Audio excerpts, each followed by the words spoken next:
Scenario 2. This is the most feasible and realistic scenario, where both sides, while unable to resolve the core issues, would reach temporary agreements to reduce tensions and maintain dialogue. What would the Russian side demand? A ceasefire in place.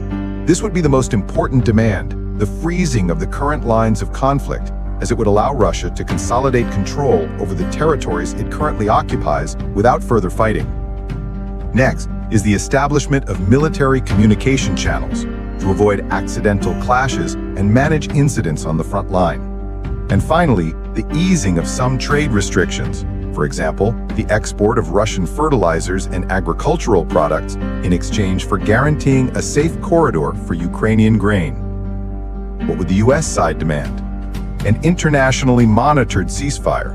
The US would agree to a ceasefire, but it would have to include the presence of a third party, like the United Nations, to monitor and report violations, preventing Russia from using the ceasefire to rearm.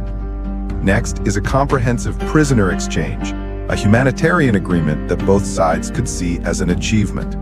And finally, a commitment to political negotiations, demanding a clear commitment that the ceasefire is only temporary and that substantive negotiations on territorial status with Ukraine's participation must begin within a specified time frame. This scenario is a middle ground solution that does not require either side to immediately abandon its core principles. Russia gets time to rest, fortify its lines, and stabilize its economy. Trump can show voters and allies that he's working for peace and reducing the burden of costly military aid. It turns a hot conflict into a cold conflict, an outcome that many parties might temporarily accept.